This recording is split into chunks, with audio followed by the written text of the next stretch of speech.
Charles Latuff is, I think, a political cartoonist, and as you mentioned in your website, you are observant of barbaric activities or political barbarism in the overall world. So you focus on political cartoons and the oppressed, the voiceless, and all of that. So all I'm gonna shut up and listen to your background and your connection with Arab Spring and especially January 25th in Egypt. Usually people believe my connection with Middle East is due my surname.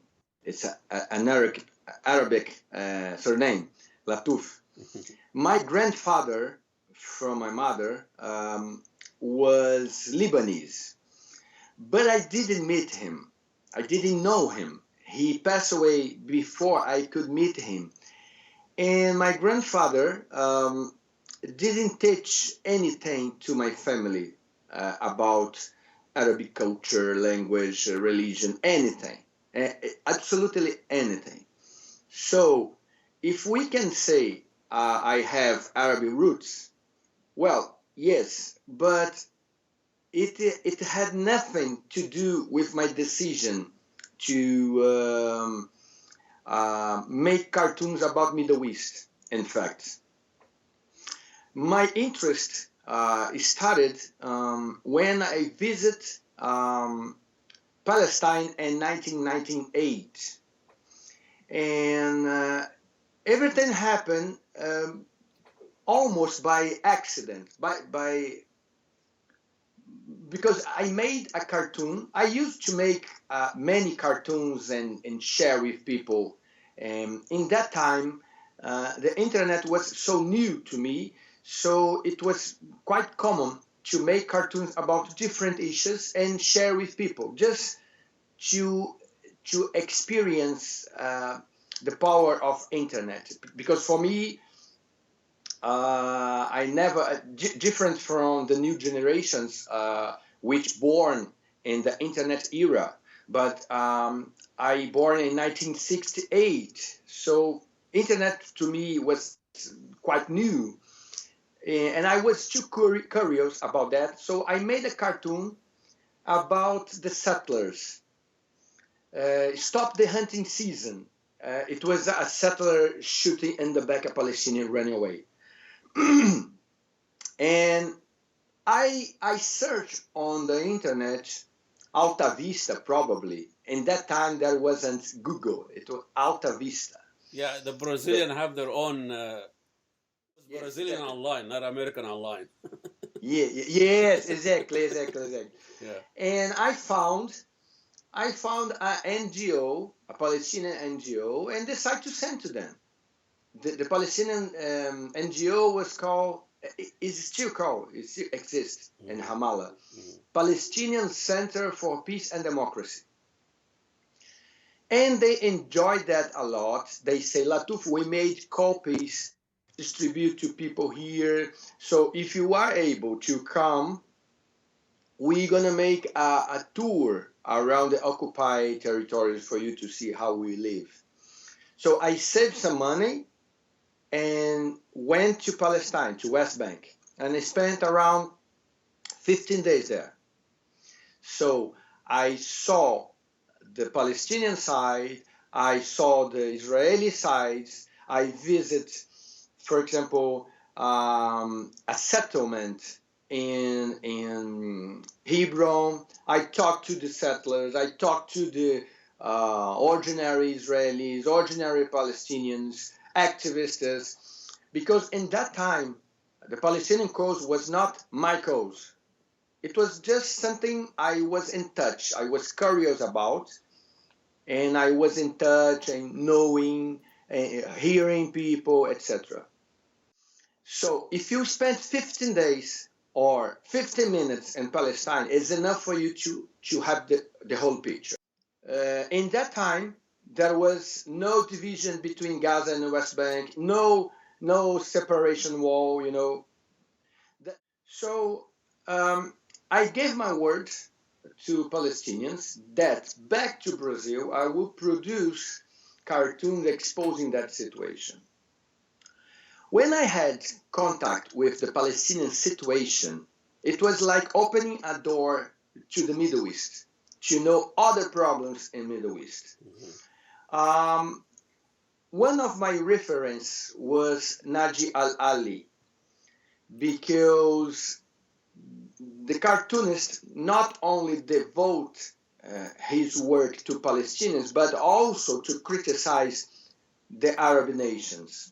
So after making lots of cartoons about Israel, I realized, like Naji Al-Ali, that we could not only blame Israel, but also the Arab countries, and United States and Europe, etc., the superpowers.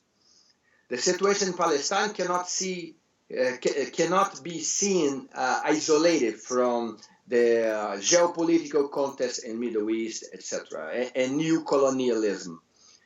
So I started to make cartoons about other countries. But I think the most impactful involvement with a country which is not Palestine was with Egypt. And everything started when the popular revolt started in Tunisia. That situation inspired many people around Syria.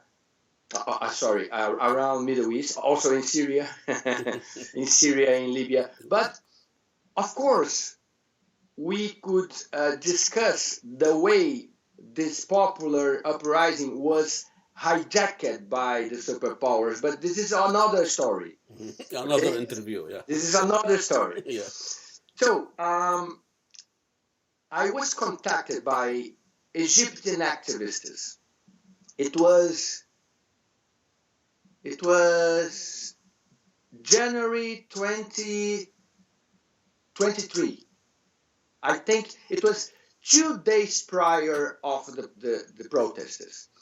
And they say, Latuff, it was via Twitter. Latuff, we know your work about Palestine, and we are planning to make demonstrations against Mubarak. Mubarack wasn't listening to that conversation, eh? No. They contact me on Twitter, yeah. and then via email. Yeah, okay. Yeah, I'm just... They say, Latuff, on Twitter, Latuff, we like to talk to you. Do you have an email? Okay. And via email, we made a conversation. So, Latuff, we are planning protesters here, and we like you to make some cartoons for us. And I thought to myself, Jesus Christ, Mubarak is not like Ben Ali. It's far stronger. The Egypt state has a more stronger security system. So I think those people will be smashed. But okay, they are Egyptians, and I believe they know what they are going to do. So okay, I'm gonna make it. And at first, I made around 5 cartoons. One of them, one of the first ones, the shoe written January 25th, thrown in the face of a Mubarak. You know, to hold a placard in the streets in Cairo with this picture before January 25th, it will be like a suicide. You know that. Yeah. You know that. So, and then the protests happened. And I saw pictures of people. There is a hotel in Tahrir Square, in front of Tahrir, Cleopatra, in the shoulders of another guy, holding a placard in front of this hotel. Cleopatra, okay, something like that. Cleopatra, exactly. Yeah. And I was amazed by that. They printed the cartoons, and took to the streets. And after that impact, I continue to make cartoons about the protesters, to support the protesters. So from two days prior of the protests until the fall of Mubarak, in February, I think, February 13, no? 11th, yeah. 11th, yeah. It's 18 days, from 25th to 11th of February. I make cartoons almost every day. Almost every day. So I was in constant contact with people, constant. And I got many stories, everything via Twitter. It was amazing. For example, probably if you talk to a Brazilian about the protests in Egypt, Arab Spring, they maybe heard about that, but they don't know, for example, about the laser beams from the rifles, from the rooftops of buildings. Minister of Interior.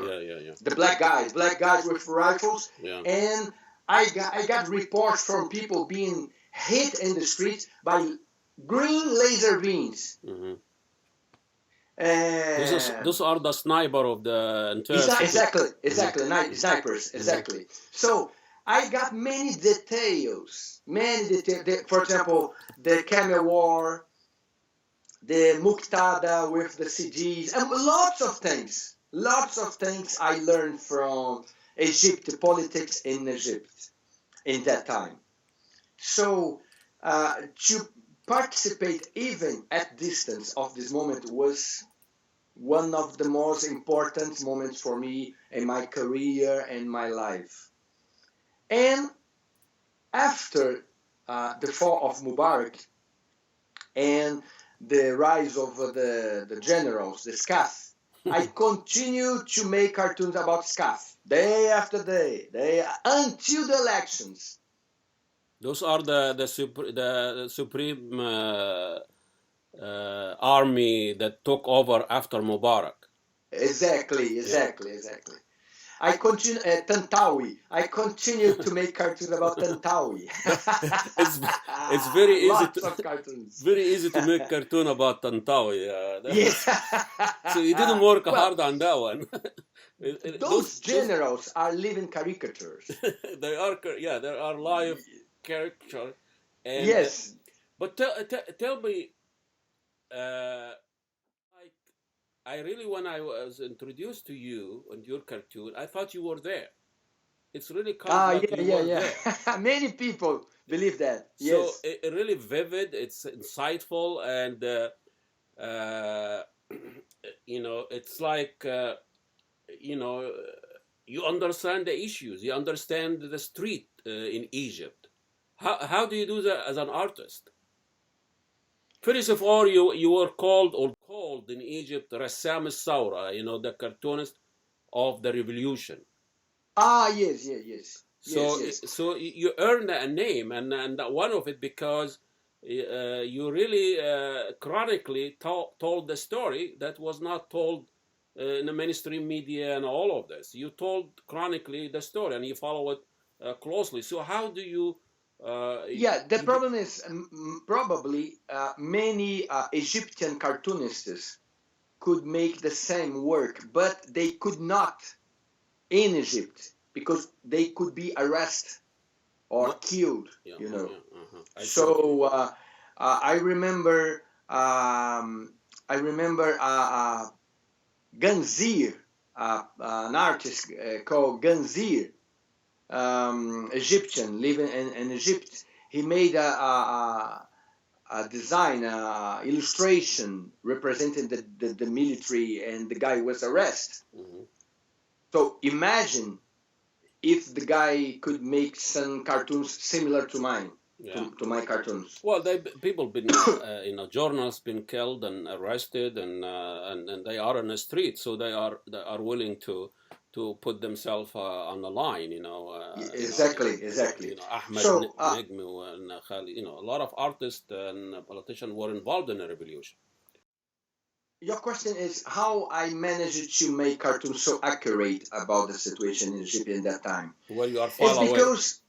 It's because when you are familiarized with political cartoons, you can see some patterns, So some things different from culture or religion or language, they are the same. Some things are the same, happen the same way. The same fight, the same enemy, the same. Yes, the same pattern, and the same pattern. So I've been used to deal with politics in Brazil, and in Palestine too. So, in despite in Egypt you have differences, but I realize very common things, So the other thing is because I was in touch with people in the streets via Twitter. So people were feeding me with information directly from the streets. There's no filter. Exactly. So it wasn't like a journalist working for the mainstream media controlled by the state. No. Or afraid to tell the truth. No. I got information direct from people in the streets.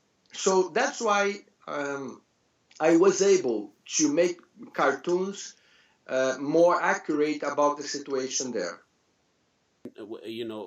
Tell me a little bit about how your cartoons about the El-Sisi is different than Mubarak.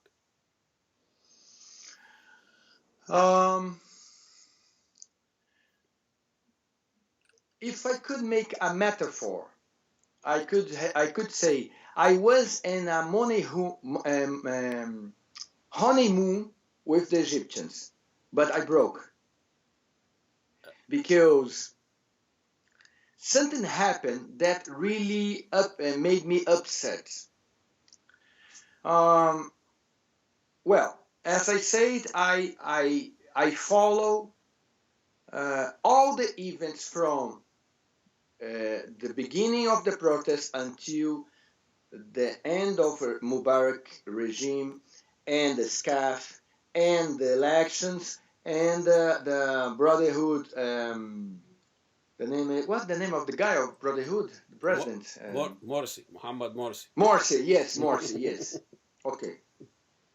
So I was against the military because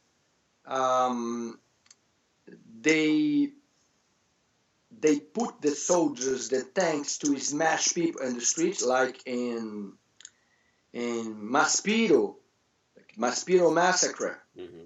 I remember all those things. So even not being Egyptian, I saw clearly the Egyptian army, the military, were not representing the people's wishes for democracy. Definitely. They were pro-Israel, pro-United States, but people wasn't able to see that, aside the activists. So, okay, we have the elections. The first elections, democratic elections, after decades of dictatorship. And the guy of Brotherhood won. And I also criticize the Brotherhood government for the abuse committed by them. Okay. And then you had the cup. You had Sisi. And I was against of this cup. Because even if I don't agree with the Brotherhood directives, they were elected. Yeah. So it was a fair game. It was a fair game. Was the first civilian president exactly in Egypt. Exactly. So I cannot agree. I can agree with the views of the Brotherhood, but they were elected. So I cannot support cups. For example, I don't like Erdogan in Turkey, definitely. But also, I don't support cups. The military, quite simple. The military coup is, you are against military coup. Any type of coup are against democracy. But when I started to criticize Sisi for the cup, all those guys who used to support me during the days of the Arab revolutions started to attack me. Seriously? They started to attack me. They started to call me names, to offend me on social medias, because they say, Latuff, the army is the savior of the revolution. And I say, are you kidding? Are you fucking nuts? What's your fucking problem? Don't you remember the way the army killed people in the streets? No, they are our fathers, our sons. Fuck you. They kill people also. But they were not interested to listen to anyone. They say, no, we need to support the military. The military represent us, blah, blah, blah, blah. And I say, okay, Sisi jump on the Brotherhood now. But after, they're going to jump on you, on the leftist, on the progressive. Yeah. It's a matter of time. And I'm right. It happened. It's quite similar like in Turkey. If you criticize Sisi in Turkey, if you criticize Erdogan, so I decided to stop making cartoons about Egypt the way I used to make, I don't have the same passion to make cartoons about Egypt, because and some patience too. I felt myself like betrayer, I forgot when people invaded the building where there was the Israeli embassy, and the military sent commandos to kill Egyptians to protect the Israelis. Remember that? Yeah. A lot of mistakes were made during the last 5 years. Even until when you are making those political cartoons, you are very bold. There is no, I know when you look at the New Yorker, they try to be slick and sophisticated and talking to the people. I always feel the audience of the New Yorker, they are sitting in their home with their air conditioning and they're watching television and they don't want to be bothered, They just laugh, it's a nice cartoon, and then pass away. Well, I think if the cartoon makes you comfortable, it's not a cartoon. Okay. And how's it different than the other medium, like making a film, documentary? I think the magic, the miracle of the cartoon, the political cartoon, is the capacity of the ability of summoning, making short a complex issue. Sometimes you can reduce to a single cartoon, single drawing, a whole history. What you can tell in a book, you can tell in a single cartoon. I think this is the miracle, because especially now in the times of the social medias, people have no patience to stay in the front of a computer reading, unfortunately, because I think reading is quite important, but they have no time or patience to read books or stand in front of computer reading a long article or a long video. So they want something for now. The cartoon contains the opinion of the cartoonist. My cartoons are my own views on the issues. So I believe, as you say, you imagine someone reading the New Yorker and feeling comfortable sitting in in a chair, etc. My cartoons, on the opposite, they are intended to make people uncomfortable, to think about, to reflect upon the issues. And I don't want to be smooth. Sometimes my critics, they say my cartoons need to be more subtle, but I don't want to be subtle. I want to hit hard. You mean they want you to be more subtle? Yes, subtle. Yes. And that's what I was trying to make my point. It's no subtlety there, and I love that. No. I love that. I mean, enough of this. I don't want subtlety. to. Because, for example, how you can be subtle with ISIS? Yeah.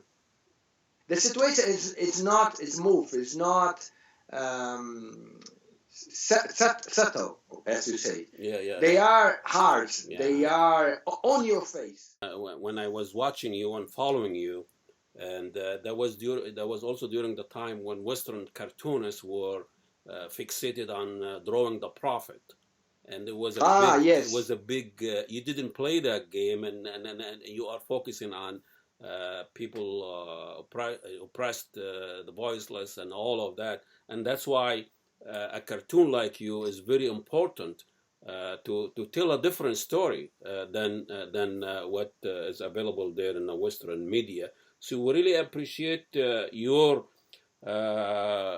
work, and it's fantastic. You really chronically documented the revolution, Arab Spring, especially in Egypt.